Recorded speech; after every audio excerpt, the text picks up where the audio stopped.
Hola, buenos días. Bienvenidos al panel de Barcelona Health Hub que celebramos en Day One. Primero escucharemos unos pitches de 3 empresas y luego se celebrará el panel. Gracias, Inés. So good morning. I will switch to English. So my name is José Muñoz. I'm the head of the Tropical Medicine International Health Department in the Hospital Clinic. And I will introduce the project FAMBA. Sorry for that. So basically, our project is based on the large and increasing volume of international travelers worldwide that we are estimating that it will reach 18 billion by 2030, which is basically a lot. And around 60% of these travelers will land in tropical destinations where the risk of diseases are increased compared to other destinations. And the classical European healthcare model for travel medicine, probably you are familiar with it, is relying on a pre-travel vaccination, or pre-travel clinic where we can provide vaccines, malaria chemoprophylaxis, education and information for travelers. And we know by experience that 10% of travelers will come back to our clinic with a variety of symptoms, depending on fever, parasitic disease, gastrointestinal disease, or whatever. And we know also that almost 50% of travelers will develop some sort of symptoms during travel, and half of them will seek medical attention during travel, which is the moment where they are far from their healthcare systems. So the problem we are addressing is the high number of health problems during the trip, and also the tracking and monitoring of the emerging infectious diseases in a globalized world. For this, we developed FAMBA. This is our solution. So FAMBA basically is a unique digital platform to prevent and protect the health of international travelers. And what FAMBA does is personalizing travel risk assessment in travelers and also predicting which of the travelers before travel are most at risk of developing severe disease. We're also providing support through telemedicine to these international travelers. This is the front end, so this is how the smartphone application looks for the traveler, and basically contains a lot of health information depending on the country and vaccination and traveler risk. And also, you can open a chat if you want to get the support from the telemedicine from the specialized team in hospital clinic. And this is the back-end monitoring system from where we can track and monitor our travelers while they're abroad and monitor their health. So basically, it's very useful for clinicians to track our travelers while they're traveling and see how they are going. So far, we have more than 600 users that downloaded and use the app. And in our experience, 13% of them use the telemedicine. And basically, trust and confidence are the values that they think that FAMBA provided the most to them. We are commercializing FAMBA at this moment through a B2C model, but basically through a B2B and a B2B2C model, dealing with insurance companies, travel agencies, and also other international companies that we think that they might want to protect the health of international travelers. And this is not this is my slide, yes. So basically, our team is located at Hospital Clinic in Barcelona. We're a multidisciplinary team and very happy to contribute to improving the health of international travelers. Thank you very much. Maybe you have some questions. Thank you. All right. Hello, everyone. I'm Kara. I'm the head of product management at Sense4Care. I will tell you a little bit about who we are and what we do. So we were born as a spin-off of the Polytechnical University of Catalonia in actually 2008 as a research project. The project was born as, identifying through artificial intelligence human movements, and especially movements in Parkinson's disease. And after participating in a lot of European projects backed up of millions and millions of euros, we decided to get to the market in 2019. With all our knowledge about artificial intelligence and clinical knowledge in Parkinson's. So we started from a big issue in the clinical assessment of Parkinson's disease, which is the clinical visit. The patient goes to the visit who has already medicated themselves. So imagine a patient who at home is walking, like this.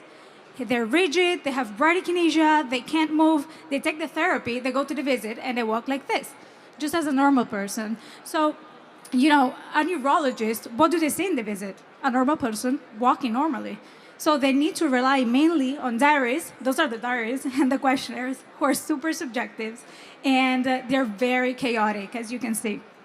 So there is a big need actually for objective information about the severity and distribution of the symptoms.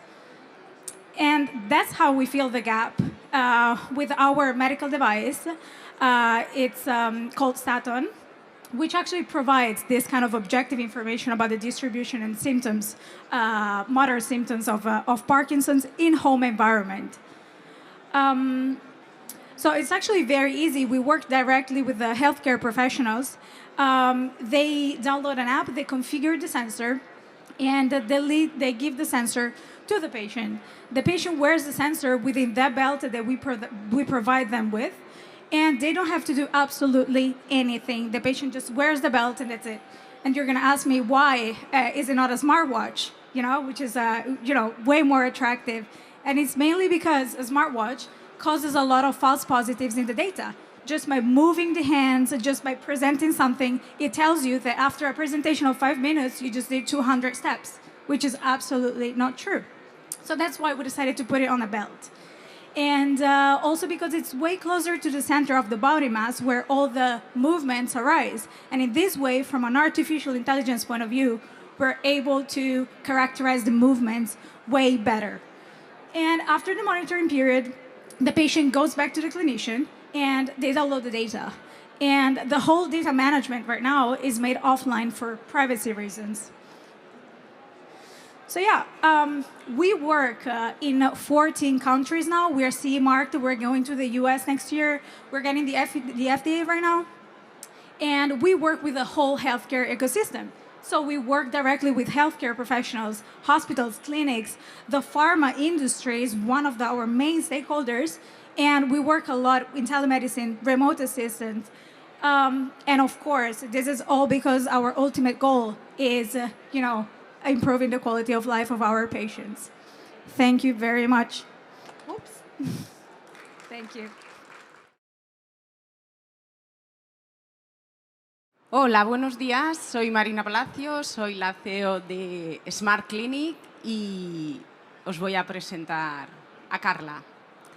Carla es una chica que está acomplejada de su nariz y lo primero que hace es lo que haríamos muchas personas, es empezar a buscar por un buscador en internet dónde podría operarse. Y empieza cirugía de la nariz en Barcelona y le salen más de 2 millones de resultados. Empieza a acotar un poco más las búsquedas, cirujanos de rinoplastia en Barcelona, 146.000, los mejores cirujanos, 64.000, cirujanos plásticos especialistas, 60. Pero claro, hay muchísima información y no tengo ningún criterio con el que poder decidir con quién y dónde puedo operarme. Y entonces encuentra Smart Clinic. Smart Clinic es una clínica digital, la primera clínica digital, donde somos capaces no solo de poner en contacto a aquellas personas que quieren operarse con los especialistas más adecuados, sino que Carla puede contratar y hacer todo el proceso que no es estrictamente la operación de una manera digital. ¿Y qué engloba esto? En el momento que Carla contrata la cirugía, tiene contacto con personal sanitario, enfermeras. Posteriormente, cuando ha elegido el cirujano que va a estar con ella, tiene contacto directo tanto con el cirujano plástico o con el anestesista correspondiente en un 24/7, de manera que puede preguntar todo lo que quiera. Todo el proceso, cuestionarios, pruebas médicas, consentimientos informados, todo se hace de forma digital. Los consentimientos y todas las firmas van mediante blockchain, de manera que tú te aseguras que el cirujano es quien dice ser, del mismo modo que el paciente es quien dice ser. Y hay una trazabilidad completa de todo el proceso, reservando, la acompañamos antes, durante y después, y decimos durante porque los cirujanos y los anestesistas que están en Smart Clinic después son los que estarán en el quirófano. De esta manera evitamos todo el papel, el papeleo, evitamos desplazamientos y optimizamos el tiempo de las personas. No tienen que ir a las clínicas a hacer la sala de espera, los cuestionarios y demás, y queda trazabilidad sobre todo el proceso.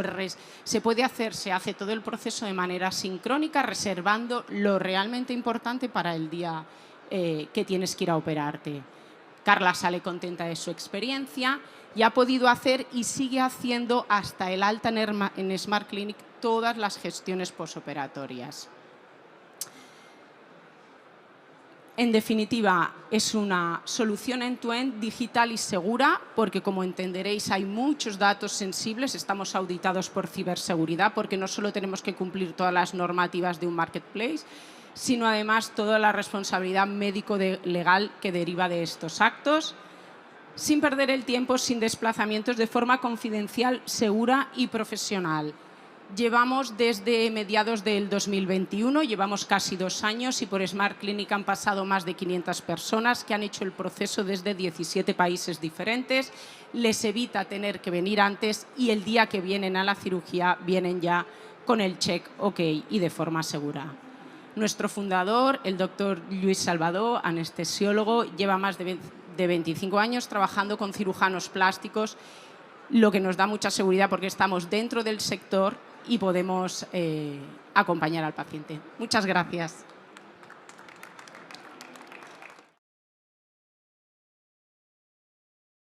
Hola, buenos días. Soy Francesca Burke. Hoy vamos a hablar sobre la digitalización de los hospitales. La salud digital está transformando la forma en que los hospitales operan y atienden a los pacientes. Desde la telemedicina y los registros médicos electrónicos, la tecnología está revolucionando la forma que concebimos la atención médica. En este panel, estos expertos vamos a explorar cómo los principales hospitales están adaptando la tecnología y mejorando los resultados de los pacientes. Primero de todo, si queréis presentaros a vosotros mismos. Pues, buenos días, soy Joan Guanyavents, soy médico y me dedico a la informática aplicada a la medicina, en estos momentos como director de la Fundación TIC Salud de aquí de Cataluña. Gracias, Joan. Buenos días, yo soy Javier de Oca, soy uno de los fundadores y el director general de la empresa Iomed. Nos dedicamos al tratamiento de dato clínico a partir de la historia clínica de la mano de nuestros hospitales. Hola, buenos días. Soy Marc Font de la empresa Imbroll Industrias. Nosotros ayudamos a empresas somos una ingeniería que ayudamos a empresas a desarrollar medical devices y a certificarlos y también a fabricarlos. Luego fabricamos para terceros. Y los medical devices son los que generan los datos que luego se procesan para toda esta historia de digitalizar. Gracias. Y yo soy Francesca Burke, la fundadora y CEO de NEN, donde estamos desarrollando DTX, Digital Therapeutics, para niños que padecen con cáncer para ayudarles a manejar el dolor. Bueno, empezamos. Mucho ha cambiado después y durante COVID relacionado a la atención de paciente. Un ejemplo es las recetas electrónicas que antes en España no eran posibles. Ahora me han dicho que de cero, antes de COVID hasta el día de hoy, más de 60% de las recetas son a través de plataformas electrónicas donde el paciente puede ir y coger su receta en la farmacia. Otra será quizás el crecimiento y quizás caída de la telemedicina. De tu perspectiva, ¿cuáles son algunos de los cambios más potentes después de COVID en la atención de paciente? Bueno, nos hemos dado cuenta por necesidad, ¿no?, de que la no presencialidad puede ser útil en determinadas circunstancias, ¿no? Y por tanto creo que estamos en un proceso justamente de ver cuándo se debe y no se debe aplicar las capacidades telemáticas, ¿no? de soporte a distancia. Y creo que es un proceso interesante en el sentido de que debemos ir ajustando yo diría, las necesidades de los pacientes con realmente también las voluntades de pacientes y del sector, ¿no? Por tanto, se trata de encontrar un punto de equilibrio donde siempre, yo diría que a petición o con la aceptación del paciente, pues si se puede escoger, se pueda escoger, ¿no? Me parece que este es el punto en el que estamos. Yo aquí quería hacer una pregunta, es la gente mayor, la famosa brecha digital, ¿cómo se va a enfocar este tema? Porque hay gente que aún le da mucho respeto pues todo el tema digital, personas de 80 años, pues que si se tienen que conectar a un ordenador para hablar con su médico les es complicado. Bueno, yo en este sentido vería dos temas en los que avanzar. En primer lugar, creo que la presencialidad debe ser posible siempre, ¿eh? Por tanto, no hay brecha porque el acceso está garantizado. Y otra cosa es que cuando facilitemos la posibilidad de tener acceso no presencial, deberíamos tener en cuenta de hacerlo lo más fácil posible, ¿eh? Por tanto, los temas de usabilidad o de brecha o de accesibilidad por parte de todo tipo de gente que tenga algún elemento que lo imposibilite, pues que se tenga en cuenta en los desarrollos. Vaya, me parece que tiene que ser la actitud, ¿no? La presencialidad debe ser posible siempre mientras no garanticemos una igualdad de condiciones, que no es el caso en absoluto. Sí, es buen punto. Tenemos que hacer un poco de educación a los pacientes, pero también ofrecerles herramientas que son bastante fáciles de utilizar. En mi experiencia he visto un cambio enorme en los pacientes algo mayor para utilizar estas herramientas, y cuando pueden, los resultados son bastante positivos. El tema del acceso a los médicos es algo que ha cambiado bastante. Hay muchos médicos que se han ido de muchas enfermedades, así que al punto de triaje quizás la digitalización puede aportar algo de valor. Bueno, aquí la gran clave reside en incorporar al sector clínico, digamos, el sector propiamente de la prestación asistencial en el diseño de estas herramientas. Tenemos, desde mi punto de vista y mi experiencia, una separación importante entre lo que necesita el médico de verdad y lo que se le está empezando a ofrecer desde el entorno de la digitalización o de la prestación de servicios digitales. Esa brecha existe porque se está incorporando poco al sector asistencial en el diseño de esas herramientas. Y se está incorporando poco no porque las empresas no los queramos involucrar o no se les quiera involucrar en general, sino porque la creación de estas herramientas no está entre las prioridades de un sector altamente tensionado en recursos, altamente tensionado en tiempos, y que tiene las prioridades que tiene, que están en este caso en otra ubicación, ¿no? Pues aquí para romper este círculo vicioso, lo primero que tenemos que dirigirnos es a la falta de capacidad que hay ahora mismo en el sistema sanitario, porque en el momento en que liberemos un poco de esa capacidad vamos a poder involucrar al sector asistencial en la creación de la propia innovación que va a empezar a adoptar el sector. Sí, yo creo que se habla mucho de la experiencia del paciente y de incorporar la experiencia del paciente desde el primer momento que diseñamos cualquier solución, y nos olvidamos bastante de la experiencia de los profesionales, ¿no? Y sin los profesionales esto tampoco va a funcionar. Con lo cual yo diría que tenemos también que incorporar esta visión de los profesionales de qué necesitan, cómo lo quieren, desde el inicio, desde el mismo proceso de ideación de cualquier solución, ¿eh? Y el inicio, perdóname Francesca, el inicio no es ni siquiera el diseño de la solución, el inicio está antes, en la formación de los propios asistenciales, es decir, incorporar elementos de formación en el entorno de la digitalización, en el entorno de la creación de empresas, en el entorno de la innovación, en el entorno de la emprendeduría, pronto en el currículum de la práctica asistencial. Esto no es sencillo de decir, pero tú eres un buen ejemplo, que demuestra que se puede.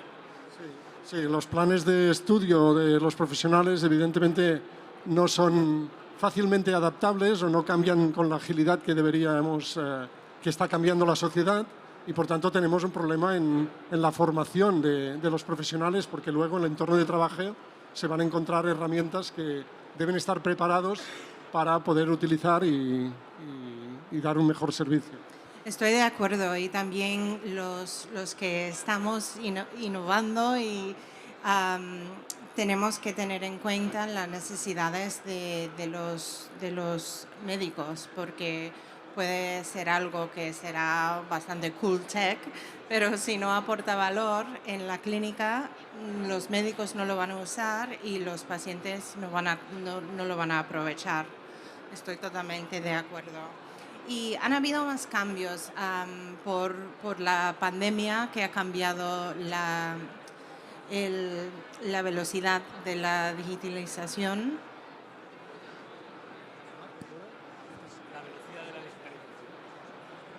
Sí, sin duda, cosas que habían empezado antes de la pandemia y que van más lentas, la pandemia las ha acelerado. Y antes lo comentaban los compañeros, ¿no?, que durante la pandemia por necesidad se ha acelerado mucho este tema, pero no sé si ahora se ha relajado otra vez un poco, porque ya no es tan necesario y luego parece que hay un cierto retroceso. Bueno, al final, como todo, ¿no? Joan lo comentaba, hay que encontrar los puntos de equilibrio, y la pandemia fue un evento disruptivo que generó una aceleración brutal de algunas tendencias que estábamos viendo ya, pero como todos los eventos disruptivos, cuando se vuelve a la normalidad, o a lo que se empezó a llamar la nueva normalidad, ¿no?, pues después todas esas grandes aceleraciones se corrigen y da la sensación de frenazo, aunque en realidad no lo es. Sigue siendo un acelerón, pero de una manera un pelín más estable, ¿no? Y esa estabilización es la que permite que aquellas cosas que se adoptaron por emergencia en un entorno disruptivo, en un entorno de falta de control, se conviertan en estándares que en un entorno de control y en un entorno de estabilidad se puedan mantener, ¿no?, en el día a día. Y esto es absoluto. Este proceso es clave, tiene que darse ese frenazo, porque si no sería como vivir en un entorno de emergencia constante, ¿no? Y tenemos que bajar eso a la nueva normalidad y ver cómo encaja en la vida real fuera del entorno de emergencia. Bueno, y a nivel de estandarización o regulación, aún muchas cosas no están claras. Así como para comprar un medicamento, un medical device, pues está muy claro. Todas estas aplicaciones informáticas, no hay un estándar. Hay iniciativas para estandarizar, pero no hay un estándar. Y el protocolo de cómo implantarlo tampoco está claro. Sí. Diríamos que tenemos que pasar a través de la pandemia, lo que sucedió es que vimos que era posible básicamente por necesidad. Y yo creo que tenemos que cambiar la palabra necesidad por la conveniencia, ¿no? Por conveniencia tanto del paciente como desde el punto de vista clínico o profesional. Y aquí entramos donde apuntas, que tiene que estar en el mismo nivel de seguridad, ¿no?, que teníamos el sistema con anterioridad. Por tanto, los temas de regulación, como siempre, tarde, pero deben tener presencia en este proceso, seguro. Y no dejar de lado el rol que tenemos el sector privado en apoyar esa regulación. Es decir, a veces damos la impresión de que desde el sector privado queremos que las barreras regulatorias bajen, pero no es necesariamente real. A veces queremos que sean las barreras correctas, ¿no?, en los caminos regulatorios correctos, ¿no? Entonces ahí, como sector y agrupándonos en entornos como, por ejemplo, hoy que nos da cabida, ¿no?, el Barcelona Health Hub y otras asociaciones, cogemos fuerza como sector, cojamos el rol de liderazgo que nos corresponde y apoyemos esa regulación, demos guías a los legisladores para regular en el camino correcto, para que, digamos, la foto del camino que tenemos que seguir y del campo, del terreno de juego que tenemos y en el cual nos podemos mover quede clara. Sí, deberíamos mirar el sector farmacéutico, ¿no?, lo que hace antes de llegar un producto a mercado y a paciente. Este proceso, que es un proceso básicamente para garantizar la seguridad, ¿no?, a todos nosotros, pues es un proceso que evidentemente con herramientas digitales que hacen o pueden llegar a hacer lo mismo que los medicamentos, ¿no?, por tanto, prevenir, tratar, curar, rehabilitar, diagnosticar, pues debemos ser igual de exigentes en el nivel de validación de seguridad y, por tanto, finalmente de uso. Y aquí yo añadiría otro punto, que es la protección de datos. Que con el tema digital es muy fácil pues, que se escapen datos o que se utilicen mal datos, y luego, aparte de la seguridad de la prescripción o del tratamiento, pues estaría una seguridad de que tus datos sensibles no van a ser mal usados o pervertidos en ningún caso. Luego, esto es un tema que hasta que no se regule de forma armónica a nivel europeo al menos o a nivel mundial, pues hay una brecha, yo creo. Y esa brecha se llena con buenas prácticas, es decir, se llena con empresas que son conscientes de que no se puede escapar ni un dato, ¿no? Usando la expresión que usabas tú, empresas que aplican o aplicamos buenas prácticas desde el inicio sin que haya una regulación que te obligue en una determinada dirección, sino que directamente buscamos la aplicación más consciente, más segura y más, ¿cómo decirlo?, más restrictiva a nivel de protección de datos, porque ya no es solamente el interés del paciente, ya no es solamente el interés del hospital, ya no es solamente el interés del sistema sanitario, sino que está en el interés de todos nosotros y de todas nosotras como empresas, que no haya ni una sola fisura en los modelos de protección de datos. Sí, creo que la innovación está saltando la regulación y tenemos que llegar, pero es cierto que las empresas tienen que tenerlo en cuenta y llegar a un estándar lo más alto posible. Temas de protección de datos, de usabilidad, de si vamos a tratar o manejar una enfermedad, entonces tenemos que pasar por los mismos requisitos que un producto farmacéutico. Sí, aunque lo que tenemos que decir es que la realidad es que en nuestro entorno, Europa, ¿vale?, estamos sufriendo y estamos pagando el hecho de que apostamos en primer lugar por proteger los derechos de nuestros ciudadanos, ¿no? Y esto está yendo en nuestra contra por el momento, porque evidentemente para desarrollar herramientas, y las nuevas herramientas son herramientas basadas en datos, y el no acceso libre a estos datos hace que nuestras empresas tengan mayores dificultades en el desarrollo de estos sistemas. Por tanto, siempre decimos que Europa, yo creo que ha tomado plena conciencia de este tema y que está intentando paliar el hecho de que, en primer lugar, debemos proteger los derechos de los ciudadanos, a su privacidad, a su seguridad, a la seguridad de su información y a la confidencialidad, y debemos hacerlo compatible con poder usar su información para mejorar la salud de todos. Esto es un reto que no es fácil, ¿no?, pero que entiendo que Europa está diciendo de forma clara que quiere abordarlo y que pone recursos y voluntades en pro de esta finalidad, y que, como siempre, Europa, lento, pero seguramente mejor, seguro, enfrente de otros entornos y de otras sociedades. Esto tiene un efecto, esto que es muy cierto lo que comentas, Joan, tiene un efecto no deseado, que es el de generar la percepción de miedo a que tus datos se filtren, de miedo a que quién va a usar mis datos, un poco de... Se ha llevado un mensaje a la sociedad en el cual se da a entender que todo lo que se hace con tus datos es malo. Todo lo que se hace con tus datos es para venderte algo. Todo lo que se hace con tus datos es para hacerte la triquiñuela con el marketing online, ¿no? Nos escuchan en los teléfonos, no sé qué, ¿no? Pero se nos ha olvidado toda la parte buena que se hace con esos datos.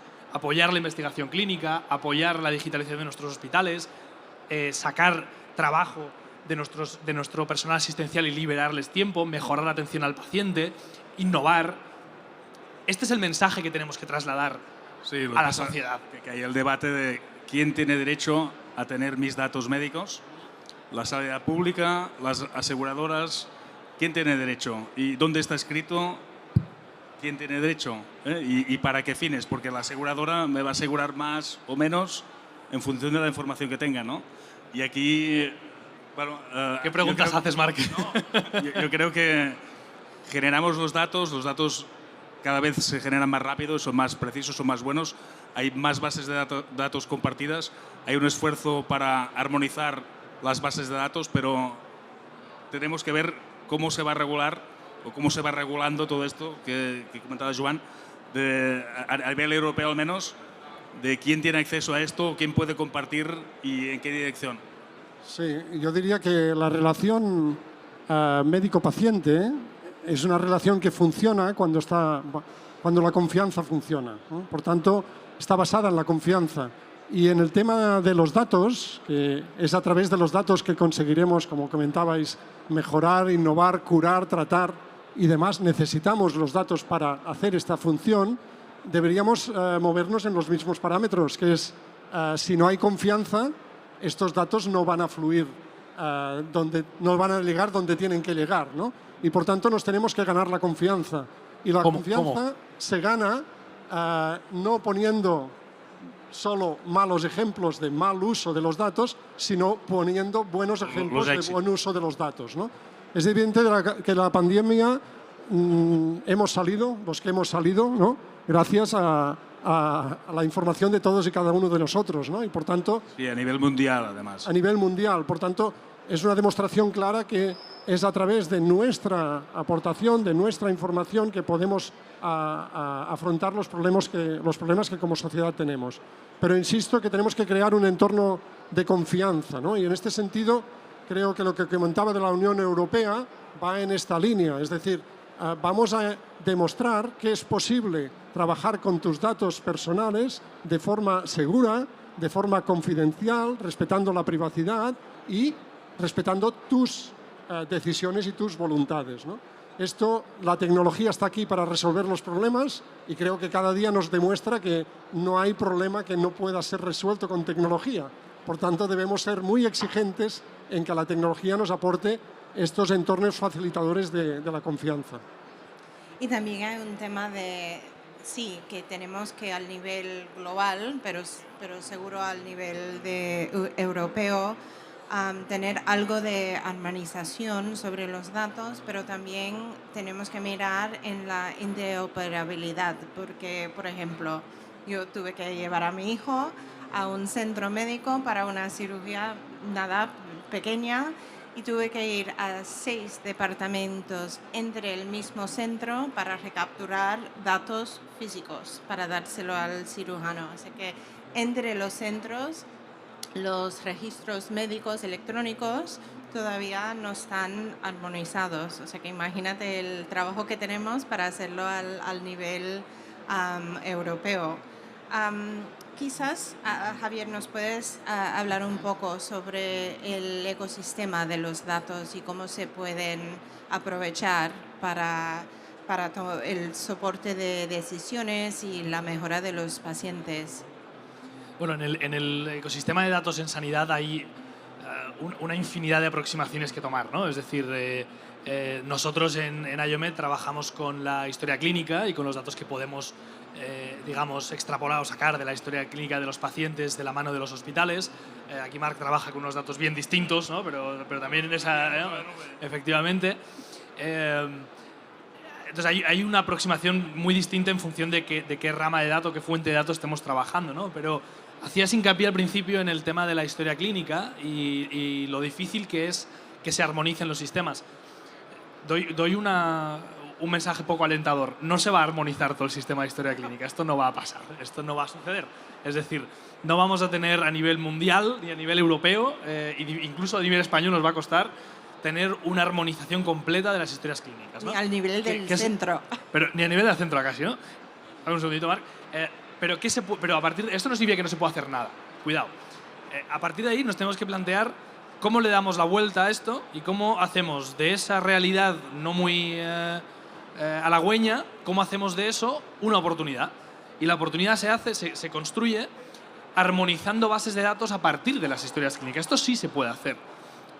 Y esto implica que, aunque no tengamos los mismos sistemas de historia clínica, aunque no integremos todo a nivel nacional, europeo, mundial, vamos a poder generar entornos de modelos de datos comunes, como el que nos ofrece, por ejemplo, OMOP o la EDEN, o próximamente el Espacio Común Europeo de Datos, y otras iniciativas en esta dirección, que nos permiten que, sin haber esa armonización o esa perfecta interoperabilidad entre unos y otros, sí podamos tener entornos de acceso masivo al dato que nos permitan hacer un uso secundario de esta información tanto para lo que es la reutilización, me repito, secundaria, como para lo que sería un aprovechamiento primario de esa información directamente en el tratamiento al paciente.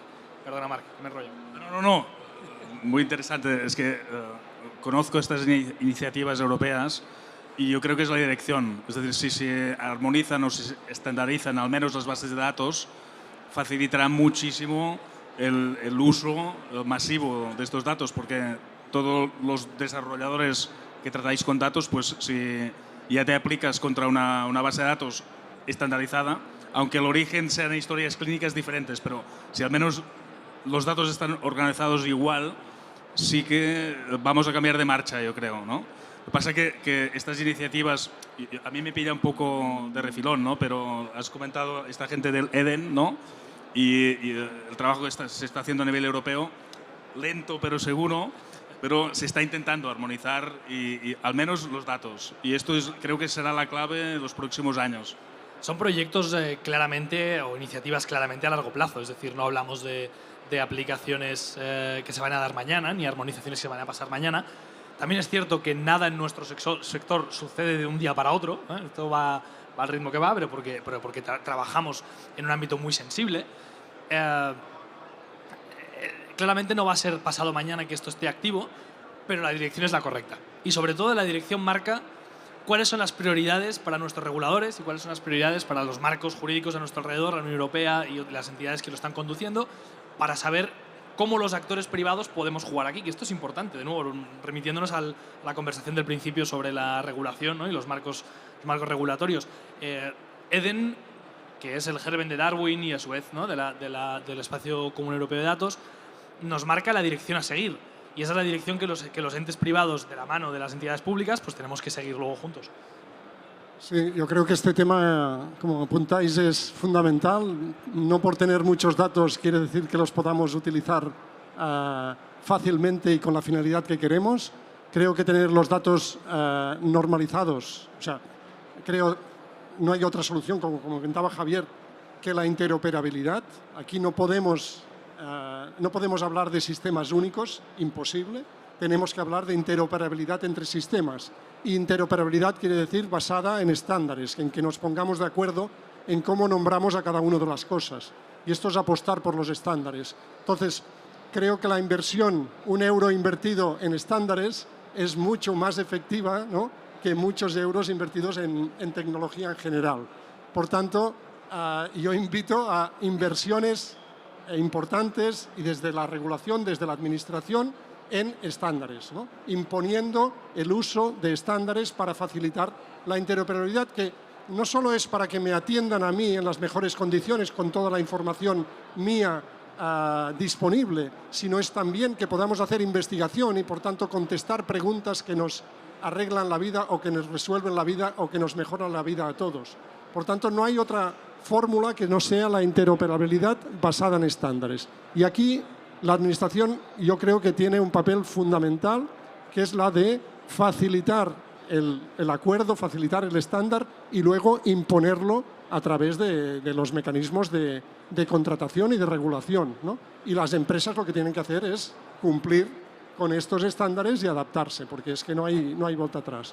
Yo quizás una reflexión también al tema es nuestros hospitales son empresas de servicios muy complejos, ¿no? Por tanto, son grandes empresas de servicios con servicios muy complejos, donde el principal activo, aparte de los profesionales, que son los que hacen el trabajo cada día, pero todo este trabajo, al final, en lo que revierte es en datos. Por tanto, yo insisto en que el principal activo de una empresa de servicios como un hospital son los datos, son la información, son el conocimiento. El trabajo de nuestros profesionales con nosotros como pacientes generan unos datos, una información y un conocimiento que es el principal activo de esta empresa de servicios. Y por tanto, lo que tiene que hacer una empresa, si reconoce que este es su principal activo, es cuidarlo. Y cuidarlo quiere decir curar los datos, proteger los datos, trabajar los datos, etcétera, etcétera, ¿no? Y en este sentido, las experiencias de IOMED pues me parecen que van en esta dirección, ¿no? Si tenemos un dato, vamos a cuidarlo, vamos a trabajarlo, vamos a normalizarlo para que pueda ser interoperable. Desde luego, y ahí va a ser clave, añado sobre tu reflexión porque es acertadísima, añadir a eso que es absolutamente esencial que el hospital, como empresa pública, se dé cuenta de que su capacidad llega hasta donde llega y que es clave la colaboración con el entorno privado para darle la mejor salida y aplicación a esos datos. Sin esa colaboración no se va a dar. El hospital no puede abarcarlo todo. El hospital tiene un foco de actividad que es la prestación asistencial y genera el activo del que hablábamos. Pero esa generación, el uso, la estandarización, la puesta en funcionamiento, la puesta a disposición, tiene que hacerse de la mano del sector privado, si no, perderemos oportunidades todos los días. Bueno, sin duda. Es decir, el hospital tiene el know-how clínico, el conocimiento clínico, médico, asistencial, y eso es a lo que se debe y donde debe estar concentrado. Y es evidente que no tiene el conocimiento tecnológico ni de otro tipo y que tiene que buscar la colaboración con otros ámbitos para poder utilizar al máximo las capacidades de la tecnología. No podemos pretender que esto esté en el hospital, sino tenemos que buscar la colaboración con los que lo tienen, que son las empresas, ¿no? ¿Y nos puedes dar un ejemplo de una colaboración entre la parte pública y privada con éxito para informar a la... ¿Puedo barrer para casa y contar? ¿No?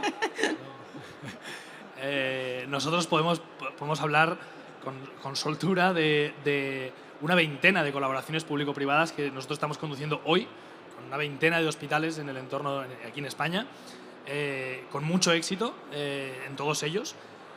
Ejemplos concretos, pondría estudios de investigación que hemos lanzado utilizando los datos de estos hospitales de la mano de investigadores de estos centros, ¿no? Y yo destacaría estudios publicados, como por ejemplo el estudio de Dermaclear, que es un caso de éxito clarísimo nuestro, que hicimos de la mano de Novartis y de la mano de una decena de investigadores de primer nivel en el ámbito de la dermatología. Fuimos capaces de incorporar un volumen de pacientes y de información sobre estos pacientes sin precedentes en 4 patologías de dermatología en nuestro país. No había nada que pudiera asemejarse a esta generación de conocimiento del área dermatológica en España. Se va a estar hablando de este estudio en la formación médica del futuro gracias a esa colaboración de la mano de esos investigadores. Y esto ha sido para nosotros un caso concreto de colaboración público-privada que evidencia lo que veníamos hablando.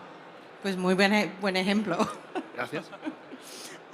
Marc, ¿nos puedes hablar un poco sobre la integración de los datos con sensores y cómo podemos aprovecharlo para el bienestar de los pacientes?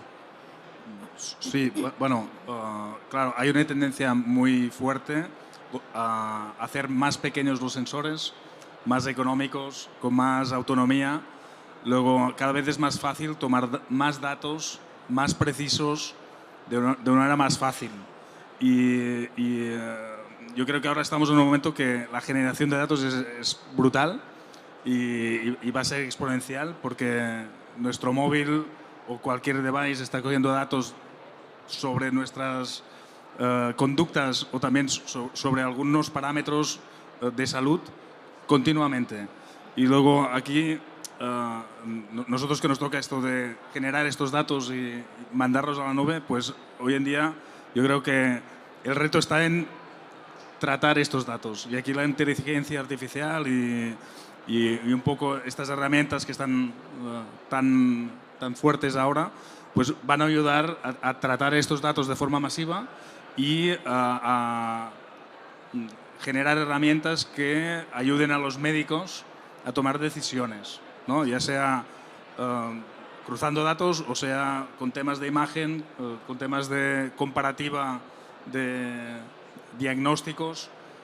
Luego, yo creo que nosotros ya estamos en este punto de que generar datos se está multiplicando por millones y la clave está en tratarlos, sí, en gestionarlos, tratarlos, cocinarlos y crear herramientas fáciles para los médicos para que le puedan sacar provecho a estos datos.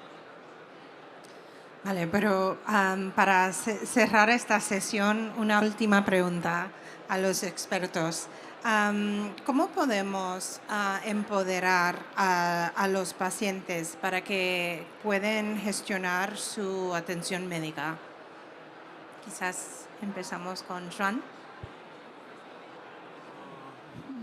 Yo como paciente lo que quiero es que quien me tenga que atender tenga toda mi información en el momento que lo precise, de forma inteligible y absolutamente validada y conjunta, integrada, ¿no? Que decimos.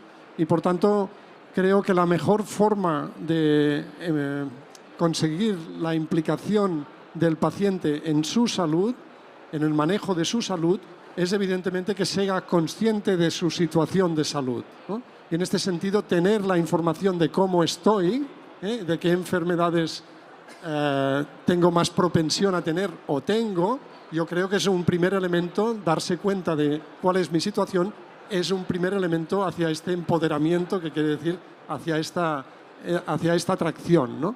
Entonces, creo que la sensorización lo que nos aporta es rastro, ¿no? de absolutamente cualquier parámetro de todo, ¿no? Y en la medida que hay rastro y que hay datos, podemos generar predicciones, ¿no? Y estas predicciones a uno mismo pues le empoderan porque le ayudan a la toma de decisiones en base a datos reales. Hablamos muchísimo de empoderar al paciente, muchísimo. Yo me voy a quedar con la primera mitad de lo que comentaba Joan.